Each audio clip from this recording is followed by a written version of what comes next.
In fact, I'm more scared of December 17th, where states have to certify the elections. And I think we might have many January 6s happening all over the country. Compared to what's normal, both of these VP picks are fairly unknown. Walz was a surprise among Democrats who thought that it would be sort of bigger name people from swing states, for example. And for Vance, this was also a bit of a surprise pick on Trump's part. So I think, yeah, neither of them were ever in kind of the national spotlight in the way that previous picks were. So, Barack Obama choosing Joe Biden had much more national recognition at that point. There are moments where we can kind of realize that this debate is not so much about how one candidate performs against the other, so much as how one candidate is performing against expectations. So a good example of that, I think, would be Sarah Palin and Joe Biden in 2008, where the expectation was kind of that she was going to do terribly against Biden, a much more experienced politician than her. And she sort of held her own fairly well. It was not the disaster that some were predicting. And in that way, it was a success for her, even if it doesn't shift the polls too much. And so Tim Walz is already proved to be a really adept communicator. He's weaving in, right, like this Midwestern folksy, kind of response to politics, as well as these dad jokes and dad isms.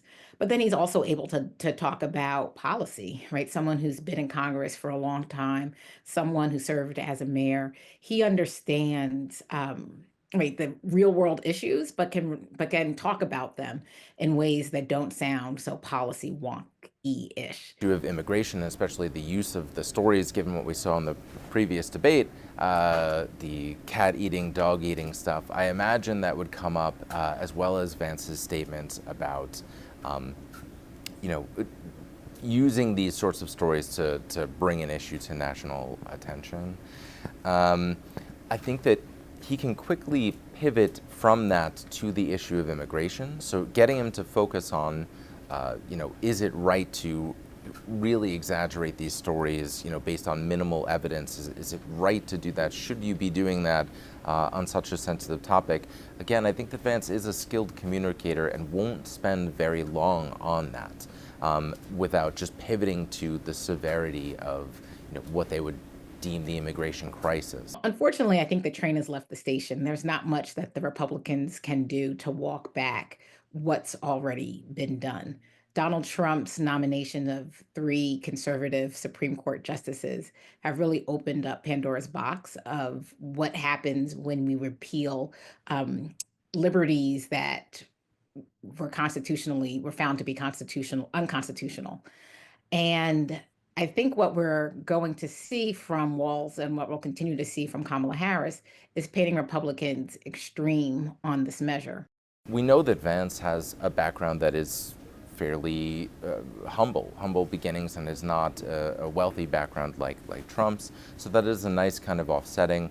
Walz can't necessarily attack him on that, but he certainly can attack the Trump and Vance campaign on the policies that they represent that don't do much to help working class voters. In this way, I think Walz has a little bit more the advantage in saying, look, my background is, I'm a very normal guy with a normal background, and I advocate policies that benefit normal people the most. And so I think that that's a line of attack that we'll most likely hear, even if Vance's own background is still somewhat relatable and fairly, a fairly impoverished background in terms of where VP picks in the past have traditionally been. Donald Trump still hasn't conceded that if he loses the election, he will not, he will admit that he did not win and will have a peaceful transfer of power. And I think that JD Vance is going to have to stick really close because he's second in command here. He's going to have to stick very close to Trump's position on this. And Trump, we saw through the debate, has doubled down and said that he didn't have anything to do with January 6th, and that he sees that the people that were arrested for breaching the Capitol are martyrs.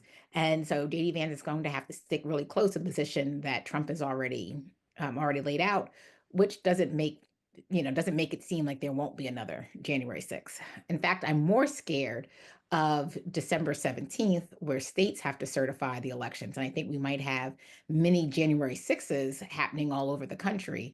With the polling, even after the presidential debate that we watched, we didn't see polls shift a whole lot, even though that debate was fairly explosive and had some pretty, memeable moments.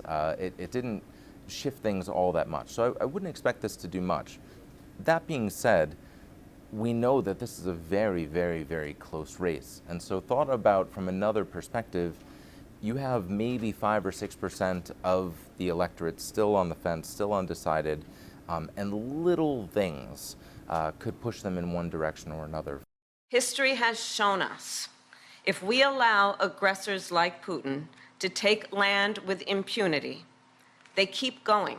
There are some in my country who would instead force Ukraine to give up large parts of its sovereign territory, who would demand that Ukraine accept neutrality and would require Ukraine to forego security relationships with other nations. These proposals are the same of those of Putin. And let us be clear, they are not proposals for peace. Instead, they are proposals for surrender. We have to keep pressure on Russia to stop the war and to make truly lasting and just peace. It's a top priority for us and for other freedom-loving nations to achieve not a freezing, but real peace for us.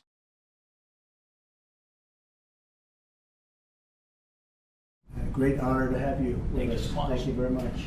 Thank you so much, Mr. President. Donald Trump welcomed Ukrainian President Volodymyr Zelensky to Trump Tower in New York on Friday for their first meeting in 5 years to discuss the Ukrainian leader's victory plan to end the war with Russia. I think we have a common view that the war in Ukraine has to be stopped and Putin can't win. The Republican presidential candidate praised Zelensky, but said he also had a solid relationship with Russian President Vladimir Putin. We have a very good relationship, and I also have a very good relationship, as you know, with President Putin. And I think if we win, I think we're going to get it resolved very quickly. I really think we're going to get it resolved. I hope we have more good relations. We're going to have. Oh, I see.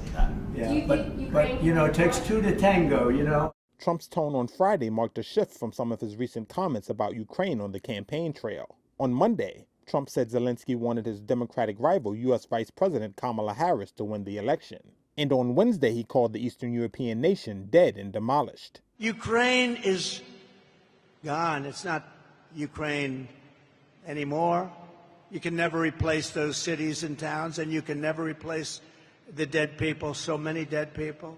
While Ukraine's leader was in Washington, President Joe Biden announced a new military aid package of more than $8 billion, while Harris reaffirmed her support for Ukraine and, in a veiled swipe at Trump, accused him of failing to stand up for the Eastern European ally.